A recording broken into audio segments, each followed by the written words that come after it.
تمام تعریفیں اللہ تعالیٰ جل مجدہ الکریم کے لیے، درود و سلام نبی کرم نور مجسم شفیع معظم احمد مجتبیٰ جناب حضرت محمد مصطفیٰ صلی اللہ تعالیٰ علیہ وسلم کی ذات والا صفات کے لیے حمد و صلوات کے بعد، عزیز دوستو، بزرگوں اور بھائیوں، انسان کھائے پیے سوئے جاگے تو اس کے جسم کی ضروریات پوری ہوتی ہیں، لیکن جب وہ اللہ کا ذکر کرتا ہے، نماز پڑھتا ہے، دعا مانگتا ہے، استغفار پڑھتا ہے، درود و سلام کے گجرے پیش کرتا ہے، تو پھر اس کی روحانی ضروریات پوری ہوتی ہیں۔ آج جس زمانے میں ہم وقت گزار رہے ہیں، لوگوں کی جسمانی ضروریات پوری کرنے کے لیے، غذائی ضروریات پوری کرنے کے لیے بہت سارے بندوبست کیے جا رہے ہیں، لیکن جتنا لوگ اپنی ظاہری ضروریات میں خود کفیل ہوتے جا رہے ہیں، اتنا ہی زیادہ وہ روحانی طور پر کمزور ہوتے جا رہے ہیں۔ گھنٹوں بیٹھ کر گپ شپ کرنے والے لوگوں کے لیے تھوڑی دیر بھی ذکر الہی کرنا مشکل ہو جاتا ہے۔ لمبی چوڑی باتیں کرنے والے، لمبے چوڑے دلائل دینے والے لوگ اور سمجھدار لوگ اور سیانے لوگ عبادت کے معاملے میں سستی کرتے ہیں، عمل کے مسئلے میں کمزور ہو جاتے ہیں۔ تسبیحات کرنا، وظائف پڑھنا، درود و سلام پڑھنا، کم بولنا، سچی بات کرنا، صبر سے رہنا، شکر کو اپنانا، قناعت اختیار کرنا، حسد، بغض، عداوت سے بچنا، یہ لوگوں کے لیے مشکل ہو جاتا ہے۔ پھر اس کا نقصان یہ ہے کہ معاشرہ ایک عجیب سی بے سکونی اور بے قراری کا شکار ہے۔ جیب میں بہت زیادہ پیسے رکھنے والا، خوش شکل نظر آنے والا، پیٹ بھر کے روٹی کھانے والا شخص بھی ڈھونڈتا پھرتا ہے کہ آخر میں پریشان ہوں کیوں۔ آپ انسانیت کی تاریخ پڑھیں گے تو آپ کو معلوم ہوگا کہ انسان نے کبھی پتھر کی پوجا کی، کبھی معاذ اللہ چاند سورج کی، درختوں کی، بتوں کی پوجا کی۔ معاذ اللہ یہ غلط ڈائریکشن پہ تو چڑھ گیا، لیکن ایسا نہیں ہے کہ کوئی بندہ دنیا میں آیا ہو اور کسی کی اس نے عبادت نہ کی ہو۔ اس لیے کہ اللہ تبارک و تعالیٰ نے جس طرح ہمارے جسم میں کھانے کی طلب رکھی ہے، پینے کی طلب رکھی ہے، سونے کی طلب رکھی ہے، اسی طرح اللہ تعالیٰ نے عبادت کے لیے طلب رکھی ہے جسم میں۔ یہ تو ہوا کہ انسان گمراہ ہو گیا، غلط رستوں پہ چل نکلا، اس نے جھوٹے معبودوں کی طرف معاذ اللہ توجہ کر لی، لیکن وہ کسی نہ کسی کے سامنے جھکتا رہا، چونکہ اس کے وجود میں طلب تھی، شوق تھا اسے کہ وہ عبادت کرے۔ اللہ تبارک و تعالی جب مسلمان کو توفیق دے اور اللہ کی بارگاہ کی جانب وہ رجوع کرے، تو پھر اس کا رویہ یہ ہونا چاہیے کہ اس کی توجہ ہو اللہ کی جانب۔ ہمارے ہاں تسبیحات پڑھ لی جاتی ہیں اگر کبھی موقع ملے، لیکن وہ خاص انہماک، وہ خاص شوق، وہ خاص ذوق اللہ تبارک و تعالیٰ کی عبادت کا، ایک ہوتا ہے نماز پڑھنا، ایک ہوتا ہے اہتمام کے ساتھ نماز پڑھنا، یعنی ذرا وقت پہ اٹھنا، ذرا صحیح کر کے وضو کرنا، ذرا شوق سے مصلی بچھانا۔ ایک ہوتا ہے تسبیح پڑھ لینا، اور ایک ہوتا ہے ذرا تھوڑا سا نا شوق کے ساتھ اللہ کو یاد کرنا۔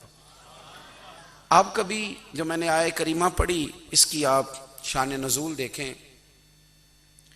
نبی کریم صلی اللہ تعالی علیہ وسلم کے نا کچھ صحابہ اللہ کی محبت کے شوق میں حضور کی بارگاہ میں حاضر ہوئے، اور انہوں نے آ کے عرض پتہ کیا کیا؟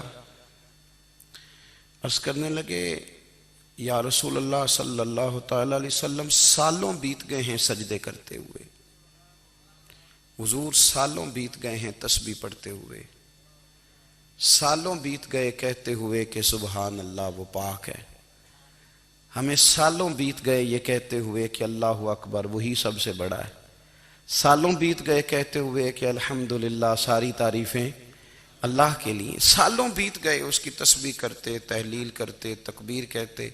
حضور اب نہ ہمارا اپنے رب سے ملنے کو جی چاہتا ہے، کبھی اے حقیقت منتظر نظر آ نہ لباس مجاز میں، لاکھوں سجدے تڑپ رہے ہیں میری جبین نیاز میں۔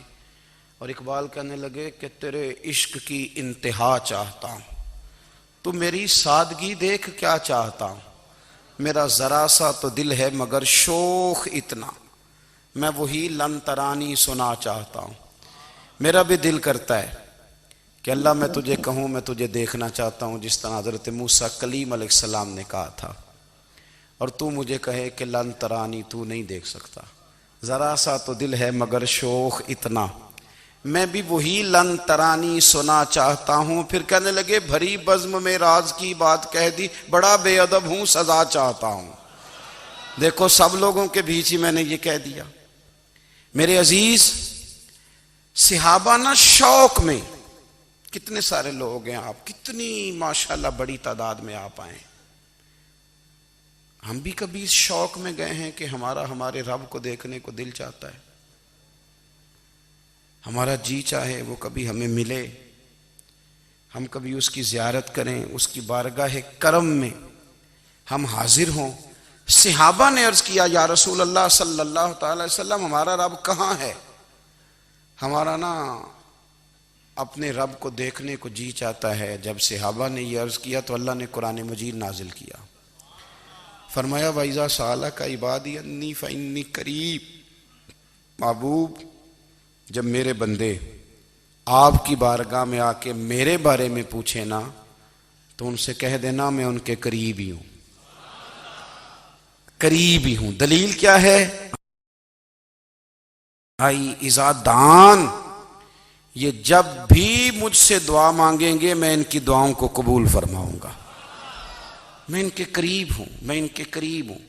یہ جب بھی دعا مانگیں گے نا میں قبول کروں گا، میں ان کے قریب ہوں۔ اللہ تبارک و تعالیٰ کے بندے اللہ سے محبت کرتے، رب کی بارگاہ میں جھکتے، اس کو اپنے دکھ سناتے، اس کے پیارے محبوب صلی اللہ تعالیٰ علیہ وسلم کا وسیلہ لے کے اس کے حضور حاضر ہو جاتے، پیشانیاں سجدوں سے روشن ہوتی۔ ہم نا ہر چیز کے لیے وقت نکالتے ہیں، ہر چیز کے لیے، لیکن عبادت کے لیے وقت نہیں نکالتے۔ ہر شے آباد ہے، ہر شے، ہماری فیس بک بھی آباد ہے، واٹس ایپ بھی آباد ہے، ہمارے ٹویٹر بھی آباد ہیں، ہماری ہر چیز آباد ہے۔ سب سے کم آباد ہمارا مصلی رہ گیا ہے، سب سے کم۔ وہ لوگ اب ڈھونڈنے سے ملتے ہیں جن کی بغل میں مصلی ہوتا تھا۔ میرے بھائی آپ کتنا کو دنیا کے پیچھے بھاگو گے تھکا دے گی، کتنا دولت کے پیچھے بھاگو گے تھکا دے گی۔ آپ جب اپنی زندگی میں جمع تفریق کرو گے نا تو مرتے وقت احساس ہوگا کہ سارا کچھ تو لوگوں کے لیے کیا، اپنے لیے تو کر ہی کچھ نہیں سکے۔ اور ہم عبادت کے معاملے میں بہانے بازی بھی کرتے ہیں، ہم کہتے ہیں اوہو رزق کمانا بھی تو عبادت ہی ہے نا، تو میں حلال روزی کے لیے جا رہا ہوں، یہ بھی تو عبادت ہے نا۔ میری طرح کے لوگ کہہ دیتے ہیں کہ میں سویرے اٹھ کے مدرسے میں کچھ اسباق دیکھتا ہوں تو یہ بھی تو عبادت ہے، میں بیان کرنے کے لیے مطالعہ کرتا ہوں تو یہ بھی تو عبادت ہے نا، اتنے لمبے سفر کر کے ملک میں دنیا میں گھومتا ہوں تو یہ بھی تو میں عبادت ہی کر رہا ہوں۔ اب اسپیشل نفلوں کے لیے وقت کس طرح نکلے، اسپیشل کر کے تسبیح میں کیسے چلاؤں، میں سارا کچھ ہم بہانے بنا لیتے ہیں نا۔ میرا سوال یہ ہے کہ یہ ساری باتیں صحابہ کو، نبی کریم کو، دیگر لوگوں کو بھی تو پتہ تھی نا، لیکن آپ غور تو کریں 23 سال حضور کو وقت ملا، مختصر وقت ظاہراً تبلیغ کرنے کے لیے، پوری دنیا میں دین بھی پھیلانا ہے۔ گھر میں 11 ازواج ہے، 4 بیٹیاں ہیں، ان کی اولادیں، سارے کام کاج بھی دیکھنے ہیں، لیکن سیدہ طیبہ طاہرہ حضرت عائشہ صدیقہ رضی اللہ تعالیٰ عنہ فرماتی ہیں سارا دن تبلیغ کرتے، ہر غلام کے دکھ سنتے، گھر میں آتے تو اپنے گھر والوں کا خیال کرتے، کام میں ہمارا ہاتھ بٹاتے. قربان جاؤں، کہتی ہیں زمانہ سارا سو جاتا لیکن آمنہ کے لال مصلی بچھا لیتے.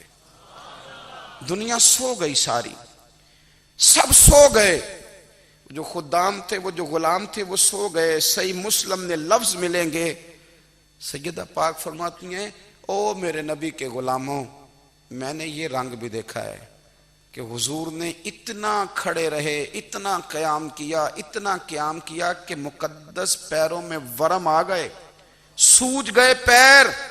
اتنے بڑے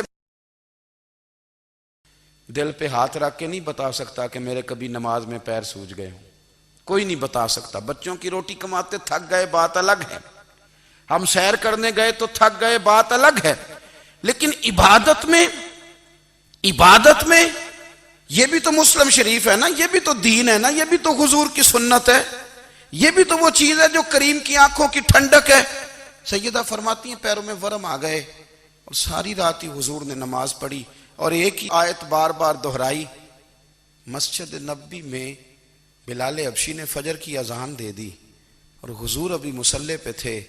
کریم فارغ ہوئے، میں نے عرض کی یا رسول اللہ صلی اللہ علیہ وسلم، آپ کے تو صدقے اللہ اگلے پچھلوں کے گناہ معاف کرے گا، تو آپ اتنی آہوزاری کیوں فرماتے ہیں؟ آپ تو شفیع ہیں، آپ تو انبیاء کے امام ہیں. تو حضور نے فرمایا عائشہ تم نے گنوایا ہے نا میرے اللہ کی مجھ پر کتنی رحمت ہے.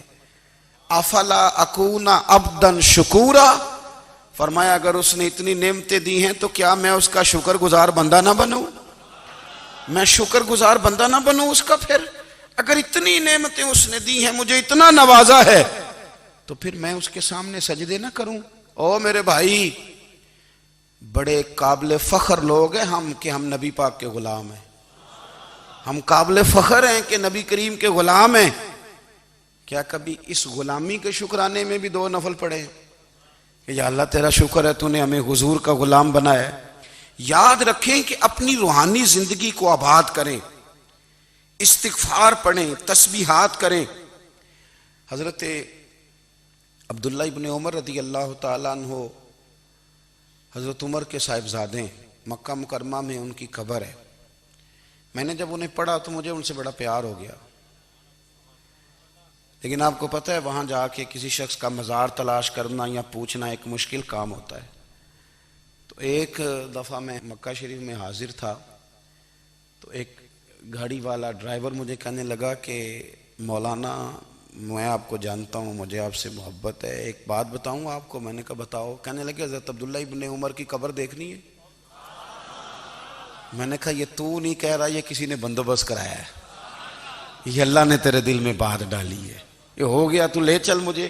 حضرت عبداللہ ابن عمر کو نبی پاک نے فرمایا تھا راجل صالح، یہ نیک بندہ ہے، یہ متقی آدمی. حضرت عبداللہ ابن عمر رضی اللہ تعالیٰ عنہ سیدنا فاروق اعظم رضی اللہ تعالیٰ عنہ کے صاحبزادے ہیں اور ان کی ہمشیرہ سیدہ حفصہ رضی اللہ تعالیٰ عنہ حضور کی زوجہ محترمہ. ایک دن اپنی ہمشیرہ سے کہنے لگے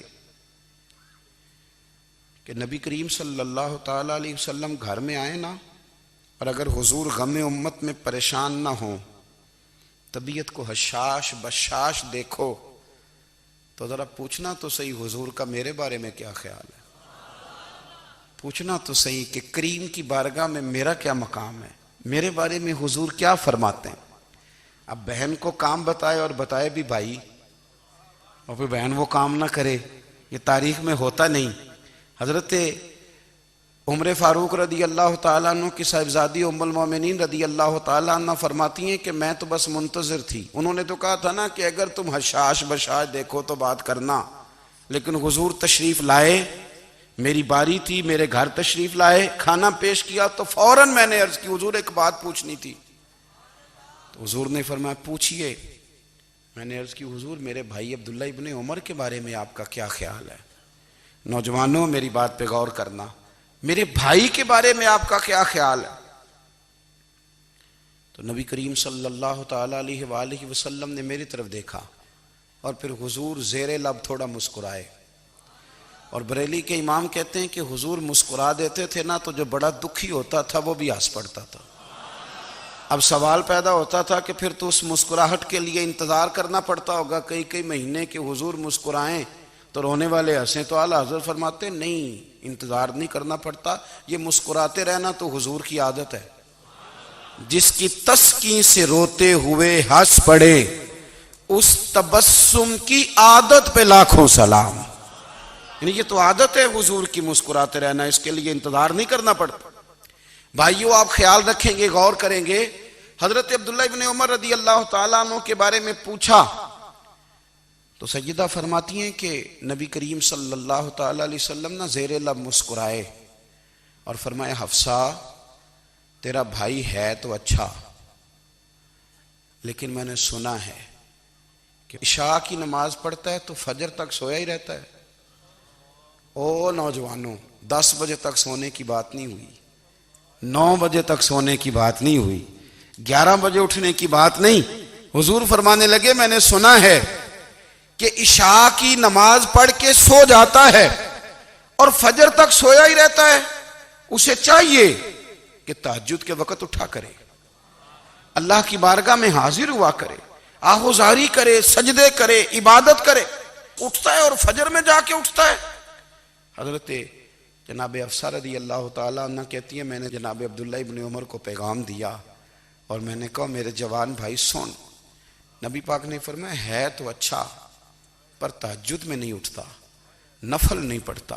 او میری ملت کے جوانوں، مزہ نہیں آ جاتا جب ساری دنیا سوئی ہو، ساری دنیا، اور بستر بھی گرم ہو اور نیند بھی پورا غلبہ کر رہی ہو، اور اچانک گھنٹی بجے دماغ میں، آنکھ کھلے، گھڑی پہ نظر پڑے، 3:30 4 بجے کا پیغام گھڑی بتائے، اور کوئی چڑھتی جوانی والا اٹھ کے وضو کرے، اور جب وہ مصلی کھول کے بچھائے تو مدینے والے محبوب کہتے ہیں کہ ہر نماز پہ رب ثواب دیتا ہے، اور جو اٹھ کے تہجد کی نماز پڑھے اسے دیکھ کے تو رب مسکراتا ہے، جو اس کی شان کے لائق ہے، جو اس کی شان کے لائق، وہ مسکراتا ہے، خوش ہوتا ہے کہ میرا بندہ تہجد میں اٹھ گیا، وہ مسکراتا ہے۔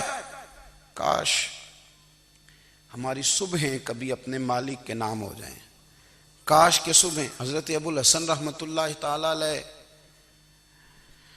حضرت معاذ ابن جبل رضی اللہ تعالیٰ عنہ کے پاس بیٹھا کرتے تھے، فرماتے ہیں ان سے جو پیار بڑھا تو پھر میرا مصلی سے بھی بڑھ گیا۔ تابعی ہیں، فرماتے ہیں صحابی رسول سے محبت ہوئی تو ذکر سے بھی ہو گئی، پھر درود شریف سے بھی ہو گئی، محبت ان سے بڑھی تو پھر اللہ نے مسجد کا پیار بھی بڑھا دیا۔ آپ فرماتے ہیں کہ میری ہر وقت طبیعت چاہتی تھی کہ بس اللہ اللہ کروں، بس اللہ اللہ کروں، بس نہ میں ذرا تھوڑی جان چھڑاؤں لوگوں سے، کوئی 10 منٹ ملیں تو میں کوئی 4 نفل پڑھ لوں، میں تھوڑا سا نہ بچوں لوگوں سے، اور مجھے تسبیح ملے تو میں نہ کوئی 400-500 دفعہ استغفار پڑھوں، سبحان اللہ، الحمدللہ، اللہ اکبر، لا حول ولا قوت الا باللہ، میں نہ تسبیحات پڑھوں۔ فرماتے ہیں کہ بچے تھے گھر میں 6-7، غربت تھی، کام ملتا کوئی نہیں تھا، اور میں کام چور نہیں تھا، کام ڈھونڈتا تھا، پر اللہ کی قدرت کے کام نہیں ملتا تھا۔ فرماتے ہیں کہ میں نے ایک دن اپنی اہلیہ سے کہا کہ آج میں پھر جاتا ہوں کام ڈھونڈنے، تو میری بیوی بڑی فرما بردار تھی، پر اس دن نہ غربت کے ہاتھوں تنگ آ کے کہنے لگی آج نانا کوئی تو چیز لے کے آیا، تو مجھ سے بچوں کی بھوک نہیں دیکھی جاتی، یہ سب روگاں دا روگ محمد جس دا نام غریبی، کنڈ بلا کے لنگ جاندے نہیں دوست یار قریبی، آج نہ کچھ لے کے آیا تو میں بچے لے کے میکے چلی جاؤں گی۔ شیخ فرماتے ہیں کہ میں بڑا پریشان گھر سے نکلا، پر میں نے صبح سے لے کے زور تک کام ڈھونڈا، کام ملا کوئی نہیں، تو میرے دل میں خیال آیا چلو کام نہیں ملتا تو اللہ اللہ تو کرے نا، چلو بندوں کی مزدوری نہیں ملتی تو رب کریم کی عبادت ہی کرتے ہیں۔ فرماتے ہیں کہ میں نے نا فرات کے پانی سے وضو کیا، نہر کے، شدید دھوپ تھی، ساتھ ریت تھی اور ریت تپ رہی تھی، میں نے اپنا رومال وہیں مصلی کے طور پر بچھا لیا، اور فرماتے ہیں کہ زور سے لے کر عصر تک نماز پڑھی، دھوپ بھی پورے زور پہ، پر میرے سجدے کا ذوق بھی پورے زور پہ۔ فرماتے ہیں سورج بھی چمک رہا ہے اور رب کی عبادت کا ذوق بھی پورے زور پہ، میں سجدہ کروں تو پھر میرا اٹھانے کو جی نہ چاہے، میرے استاد لکھا کرتے تھے، یہ ان کا شعر ہے، وہ کہا کرتے تھے مجھے سوز دے، مجھے ساز دے، اور مجھے نیم شب کا نیاز دے، دم سجدہ خود کو میں توڑ دوں، مجھے ایسا ذوق نماز دے۔ اور میں تیری بہار کا پھول ہوں، میں کھلا بھی ہوں تو تیرے لیے، مجھے میری شاخ سے توڑ لے، مجھے اپنی زلف کا ناز دے۔ بھائی فرماتے ہیں کہ عصر تک میں نے نفل پڑھے، دل ڈھلنے لگا، عصر کی نماز پڑھی اور میں وہاں سے چلا۔ اب میں جب نکلنے لگا تو دل میں خیال آیا کہ چھوٹی چھوٹی دیواریں ہیں گھر کی، بغیر کچھ لیے جاؤں گا تو بیوی دور سے دیکھے گی تو شور کرے گی کہ پھر خالی ہاتھ آ گیا ہے۔ کہتے میں نے اپنے اسی رومال میں جس پہ میں نے نماز پڑھی تھی نا، رومال میں کی آخی دے پنجابی جو صافہ کہتے ہیں، اسی میں نا میں نے کچھ ریت بھر لی کہ وہ دور سے دیکھے گی تو سمجھے گی کچھ لے کے آیا ہے، چلو جا کے اسے بتا دوں گا کہ آج پھر مزدوری نہیں ملی۔ کہتے ہیں وہ ریت لے کر جب میں گھر میں گیا تو پہلے بیوی دروازے پہ کھڑی ہوتی تھی، پوچھتی تھی خالی ہاتھ آ گئے ہو؟ آج میں نے دیکھا تو ہے ہی کوئی نہیں۔ فرماتے ہیں میں اندر داخل ہوا، سلام لیے، کونے میں نے وہ رومال رکھ دیا اور میں نے آواز دی کہ بھلی مانس کہاں ہو؟ تو وہ کہنے لگی آپ منہ ہاتھ دھو لیں، میں روٹی لے کے آئی۔ میں نے کہا روٹی کہاں سے آ گئی؟ یہاں تو کئی دنوں کے فاقے، تو کئی دنوں کی غربت ہے، یہاں تو اس گھر میں تو فقیری ہے۔ فرماتے ہیں کہ وہ روٹی لے کے آئی اور اس وقت کی جو موجودہ نعمتیں تھیں، سمجھ لیں سلاد، اچار، ہر چیز ساتھ لائی۔ میں نے کہا کہ بچے کہاں گئے؟ کہنے لگی وہ کھانا کھا کے کھیلنے گئے، آپ کھانا کھا لیں آ جاتے۔ کھانا اس نے چن دیا۔ میں نے حیرت انگیز لہجے میں ساری نعمتیں اپنے دسترخوان پہ دیکھ کر کے بیوی سے پوچھا یہ کہاں سے آیا کھانا؟ بچوں کو تو نے کہاں سے کھانا کھلایا؟ یہ سارا کچھ کیسا ہے؟ تو کہنے لگی پتہ نہیں آج آپ کس کریم کی مزدوری کرنے چلے گئے تھے، پتہ نہیں کس کریم کی، میرے گھر میں تو اتنی نعمتیں آئی ہیں کہ مجھ سے سنبھالی نہیں جا رہی، اتنا اناج ہے، اتنا گندم ہے، کس کریم کے دروازے آج چلے گئے تھے؟ یہ کہتے کہتے وہ اٹھی اور اٹھ کر کے کہنے لگی پہلے ہی بڑا کچھ آیا تھا، اب کیا لے آئے ہو؟ اور جا کر کے نا اس نے وہ ریت والا رومال کھولا، کہنے لگے میں تو لے کے آیا تھا ریت، تو میرے رب نے اسے بھی سونے اور ہیرے بنا دیا تھا۔ جب آپ کی توجہ اللہ کی جانب، میرے نبی پاک صلی اللہ تعالی علیہ وسلم نے فرمایا ہر چیز اپنے رب سے مانگ، ہر چیز مانگ، ہر چیز مانگ۔ یا رسول اللہ کیا کچھ؟ میرے محبوب نے فرمایا تیرے گھر میں نمک بھی ختم ہو جائے تو وہ بھی اپنے رب سے مانگا کر، تو مانگنا وہ تجھے دے گا، تو اس کی بارگاہ میں کشکول طلب دراز تو کرنا۔ اور ترمذی شریف میں عجیب لفظ ہیں، رسول کائنات نے فرمایا، رب کریم فرماتا ہے جب میرا بندہ ہاتھ اٹھاتا ہے نا تو مجھے حیا آتی ہے کہ میں خالی کیسے لوٹا دوں اس کے، اتنے بڑے بادشاہ کی بارگاہ میں۔ او بھائی لوگوں سے عزتیں تلاش کرتے ہو تو وہ کیا تمہیں عزت دیں گے؟ وہ تو کل اچھا کہتے ہیں پرسوں برا کہنے لگ جاتے ہیں۔ لوگوں کے سامنے گڈ بک میں آنا چاہو گے تو وہ تو سویرے تمہارے بارے میں کچھ کہیں گے، شام کچھ اور کہیں گے۔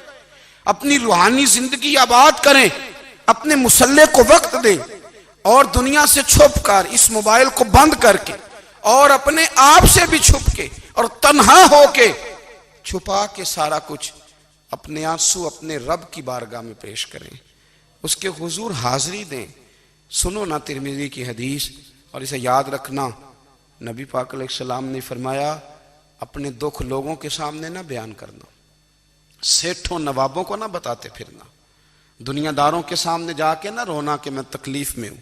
فرمایا اگر دنیا داروں کو دکھ بتاؤ گے رب تمہیں کبھی غنی نہیں کرے گا، اور لوگ ہیں کہ الٹا مذاق اڑائیں گے۔ آپ کی جس سے بڑی پکی یاری ہے نا، پکی، وہ تب تک پکی ہے جب تک آپ نے 50,000 مانگا نہیں، اور جس وقت آپ نے کہہ دیا کہ میں مجبور ہوں میری مدد کر تو پھر ختم ہو گئی دوستی۔ لوگوں کی تعلقات آپ کے ساتھ تب تک ہیں جب تک آپ ان سے کوئی ضرورت وابستہ نہیں کرتے۔ کریم محبوب فرمانے لگے بندوں کے سامنے دکھ نہ بیان کرنا، اللہ تجھے کبھی غنی نہیں کرے گا، تو اپنے دکھ اپنے رب کو بتا، تو دعائیں مانگ، تو اس کی بارگاہ میں حاضر ہو، تو اس کے حضور عرض کر۔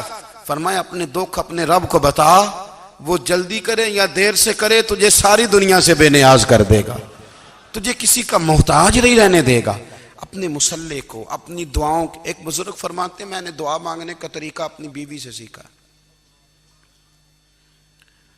دعا مانگنے کا طریقہ اپنی، سیکھنے والے تو اپنے بچوں سے بھی سیکھ لیتے ہیں، سیکھنے والے تو ہر ایک سے سیکھتے ہیں. وہ کہتے ہیں میں نے دعا مانگنے کا سلیقہ اپنی بیوی سے سیکھا ہے. حضرت وہ کس طرح؟ فرمانے لگے میری بیوی نے نا مجھے کوئی کام بتایا، کچھ پیسوں کی ضرورت کے لیے کہا، تو میں نے اسے کہا کہ بھئی ابھی میرے پاس نہیں ہے، کچھ دنوں میں آتے ہیں تو میں دے دوں گا. عورتوں کی عادت ہوتی ہے وہ بار بار یاد کراتی ہیں. 2-4 دنوں کے بعد پھر اس نے کہا حضرت وہ میں نے کہا تھا کچھ پیسے، میں نے اسے کہا کہ ابھی میرے پاس نہیں ہے، کچھ دنوں میں ملتے ہیں تو میں تمہیں دے دوں گا. اس نے کچھ دنوں کے بعد پھر کہا حضور وہ میں نے کچھ پیسے کہے تھے. فرماتے میں نے ڈانٹ دیا، میں نے کہا کہ کیا تو روز مجھے شرمندہ کرتی ہے، کہا نا میرے پاس نہیں ہے، ہوں گے تو دے دوں گا، تو روز یاد کراتی ہے. فرماتے ہیں اس نے پہلے تو میری ڈانٹ کو سہا، پھر میرے سخت جملوں نے اس کی آنکھوں میں آنسو پیدا کر دیے، پھر اس نے اپنے آنچل میں اپنے اس دکھ کو سمیٹا، اور پھر اس نے ایک جملہ کہا تو میں رو پڑا، اور مجھے اپنے رب سے مانگنے کا طریقہ آ گیا. مجھے کہنے لگی حضرت جی آپ نے ڈانٹ دیا میں نے سہ لیا، پر آپ ہی میرے شوہر ہیں، بتائیں نا آپ سے نہ کہوں تو میں کس سے جا کے کہوں. فرماتے ہیں میں رو پڑا، اور میں کھل کے رویا، اور میں تڑپ کے رویا، اور پھر میری سسکیاں بند گئیں. تو مجھے کہنے لگی آپ کو کیا ہوا؟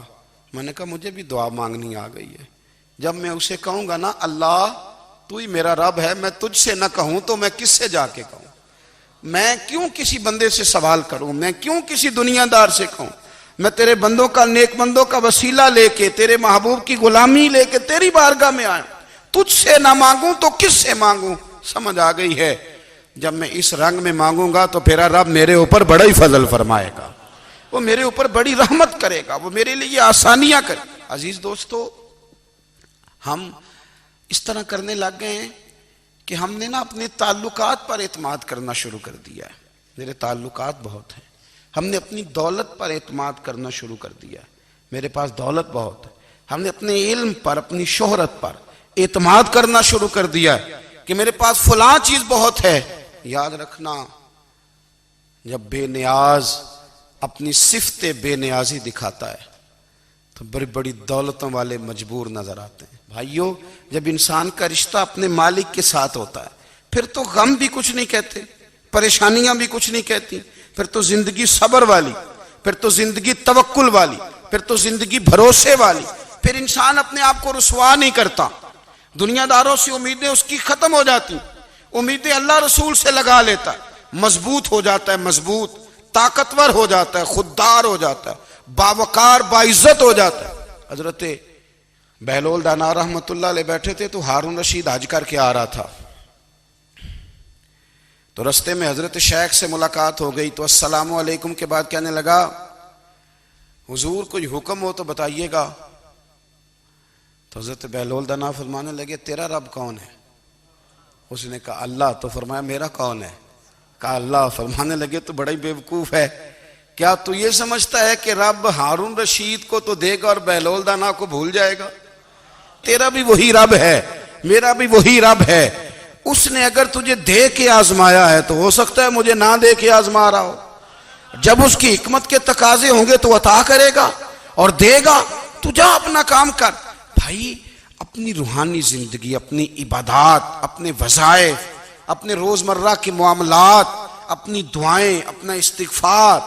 دیکھو کوئی مشکل کام تو نہیں، 2 رکوع ہیں سورہ واقعہ کے اگر رات کو پڑھ لی جائے تو. میں کس طرح یہ بات بیان کروں کہ تعویذ بانٹنا آسان ہے اور وظیفہ بتانا مشکل ہے.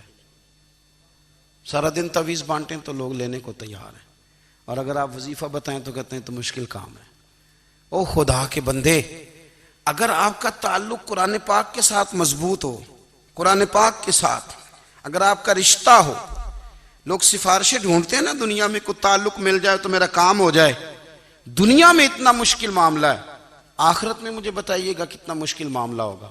میرے نبی پاک صلی اللہ تعالی علیہ وسلم نے فرمایا جو لوگ سورہ ملک پڑھا کرتے تھے نا، سورہ ملک، یہ سورت ملک قیامت میں ان کی سفارش کرے گی اور اس طرح کرے گی کہ کہے گی اے اللہ یہاں اس بندے کو جنت میں داخل کر دے یا مجھے قرآن پاک سے علیحدہ کر دے. تو رب فرمائے گا جا اس کا دامن تھام کے اسے جنت تک پہنچایا. آپ بات کو سمجھیں. جب آپ کے تعلقات اپنے معاملات کے ساتھ مضبوط ہوں گے، یہ نبی کریم نے وعدہ کیا ہے کہ تو سورت واقعہ پڑھ تیرے گھر میں فاقہ نہیں آئے گا. حضرت عبداللہ ابن مسعود رضی اللہ تعالیٰ عنہ بیمار تھے تو حضرت عثمان غنی رضی اللہ تعالیٰ عنہ تیمارداری کے لیے تشریف لے گئے اور جا کر کے کہا کہ آپ بڑے بیمار ہیں، آپ کی بیٹیاں زیادہ ہیں، میں چاہتا ہوں کہ خزانے میں سے کچھ مدد کروں. تو سیدنا عبداللہ ابن مسعود رضی اللہ تعالیٰ عنہ اٹھ کے بیٹھ گئے اور کہنے لگے امیر المومنین، اللہ آپ کو میری طرف سے میری بیٹیوں کی طرف سے بہتر صلہ دے. میری بیٹیوں کو کسی خزانے کی ضرورت نہیں، میں نے انہیں خزانہ دے دیا ہے. کہا جناب آپ نے کون سا خزانہ دیا ہے، میں آپ کے مالی معاملات کو جانتا ہوں. تو فرمانے لگے امیر المومنین، میرے نبی کریم نے فرمایا ہے جو سورت واقعہ پڑھے اسے کبھی فاقہ نہیں آتا. میں نے بیٹیوں کو یاد کرا دی ہے، یہ خزانہ میں نے انہیں دے دیا ہے. وہ سارے والدین سنیں جو بیٹیوں کے لیے پریشان رہتے ہیں. حضرت عبداللہ ابن مسعود نصیحت کر رہے ہیں، فرمانے لگے میں نے سورت واقعہ یاد بھی کرا دی ہے، پڑھنے کی عادت بھی ڈال دی ہے. حضور نے فرمایا ہے جو سورت واقعہ پڑھے اسے فاقہ نہیں آتا. کہنے لگے چاند تو اپنی جگہ چھوڑ سکتا ہے، سورج گر سکتا ہے، تارے ٹوٹ سکتے ہیں، پر مدینے والے رسول کی بات غلط نہیں ہو سکتی. حضور نے فرمایا فاقہ نہیں آئے گا تو انشاءاللہ کبھی بھی نہیں آئے گا. کرنے کا کام یہ ہے کہ ہم اپنے معاملات، اپنی عبادات، اپنی دعائیں کبھی 10 منٹ عادت ہو جائے نا دعا مانگنے کی علیحدہ سے رات کو. حضور نے فرمایا جو فرض نماز کے بعد دعا مانگے اللہ اس کی قبول کر لیتا ہے. نبی پاک صلی اللہ تعالیٰ علیہ وسلم نے فرمایا اللہ مسافر کی دعا قبول فرماتا ہے. حضور نے فرمایا اللہ مظلوم کی دعا قبول فرماتا ہے. حضور نے فرمایا بیمار سے دعا کراؤ اللہ اس کی دعا قبول فرماتا ہے. میرے نبی پاک نے فرمایا ماں باپ جب بھی اولاد کے لیے ہاتھ اٹھائیں، ویسے تے بلے شاہ تو آسمانی اڈ دیاں ہی پھڑ دیں، جڑا گھر بیٹھا انہوں بڑھیا ہی نہیں. حضور فرمانے لگے ماں باپ جب بھی اولاد کے لیے دعا فرمائیں اللہ ان کی دعا کو قبول کرتا ہے. آپ اپنا تعلق بنائیں دعا کے ساتھ، عبادت کے ساتھ، مصلی کے ساتھ رشتہ بنائیں، استغفار پڑھیں. صلاح الدین ایوبی صلیبی جنگوں میں تھے. رات کو مسجد اقصی میں نماز پڑھی تو پریشان تھے. ایک بزرگ سے ملاقات ہوئی تو وہ کہنے لگے کہ آپ بڑے پریشان ہیں. کہنے لگے حضور پریشان اس لیے ہوں کہ پہلے ہی مسلمان کمزور ہے، اب میں نے سنا ہے دشمن کا ایک بحری بیڑا وہ جنگی سامان سے بھرا ہوا آ رہا ہے، تو اب ان کے پاس اور تلواریں اور نیزے آ جائیں گے، مسلمانوں کے پاس پہلے ہی وسائل کی کمی ہے، پریشان ہو کس طرح کر کے مقابلہ کریں گے. یہ بات کہتے ہی صلاح الدین ایوبی نے بزرگوں سے کہا حضور آپ بھی دعا کرنا، دعا کی بڑی طاقت ہے. میرے نبی پاک نے فرمایا دعا مومن کا ہتھیار ہے، دعا مومن کا، دعا مومن کا. حضور نے فرمایا تقدیر کو سوائے دعا کے کوئی چیز نہیں بدل سکتی. دعا مومن کا ہتھیار ہے، یہ کافر کے پاس کوئی نہیں، یہ ہتھیار ہے مومن کا. اللہ کرے آپ کو سمجھ آئے. پھر سنیں کئی بار کہہ چکا ہوں یہ ہتھیار ہے. کافر کے مقابلے میں جو تیرے پاس سب سے بڑا ہتھیار ہے وہ دعا ہے. دعائیں کرانی چھوڑ دی، کرنی چھوڑ دی، لینی چھوڑ دی. حضرت سیدنا انس بن مالک رضی اللہ تعالیٰ عنہ فرمایا کرتے تھے میں نے وہ رنگ دیکھا ہے جب حضور دعا مانگتے تھے اور حضور کی مقدس آنکھوں میں آنسو بھی ساتھ ہی بہا کرتے تھے، میں نے وہ انداز دیکھا. تو صلاح الدین ایوبی بزرگ سے کہنے لگے آپ بھی دعا کیجیے، اور خود رونے لگے اور سر سجدے میں رکھ کے رونے لگے اور عشاء سے لے کر فجر تک روئے، خوب روئے. صبح وہ بزرگ آئے تو صلاح الدین ایوبی کا خوبصورت اور ہنستا ہوا چہرہ دیکھا. کہنے لگے آپ بڑے خوش ہیں، رات تو میں نے بڑے روتے ہوئے دیکھا تھا. تو کہنے لگے حضور وہ جو بحری بیڑا آ رہا تھا نا وہ پانی میں ڈوب گیا ہے، اب وہ نہیں آ رہا، ابھی خبر آئی ہے تو میں بڑا خوش ہوں. بزرگ کہنے لگے اٹھ سینے سے لگ اور سن ایک بات، وہ بحری بیڑا پانی میں نہیں ڈوبا، وہ تیرے آنسوؤں میں ڈوب گیا ہے. وہ جو تو رات رویا ہے نا رب کریم کی بارگاہ میں تو وہ ڈوب گیا ہے. بھائی اپنا مصلی کا، عبادت کا، وظائف کا، اللہ اللہ کا سلسلہ اس کو مضبوط کرے، اپنی دعاؤں کے تعلق کو مضبوط کرے۔ دعائیں بڑے انقلاب برپا کر دیتی ہیں۔ ہم تھوڑے تھوڑے نا جب سے خشک ہوئے ہیں نا، خشک، اور میری تو جماعت ہی صوفیاء کی جماعت تھی، ہم تو داتا علی اجمیری کی جماعت سے، ہم تو خواجہ اجمیری کی جماعت سے، ہم تو شیخ احمد فاروق سرہندی کی جماعت سے، ہم تو صوفیاء کی جماعت۔ ہماری جماعت نے بھی وہ تعلق جو ہمارے بزرگوں نے بنایا تھا۔ بزرگ اللہ کے قریب کیسے جاتا ہے؟ ہمارے یہاں نا بہت سارے لوگ کہتے ہیں جی نظر ہو گئی تو کام ہو گیا۔ بھائی جو بخاری مسلم میں طریقہ ہے نا اللہ کا قرب پانے کا، وہ تو نفل ہے۔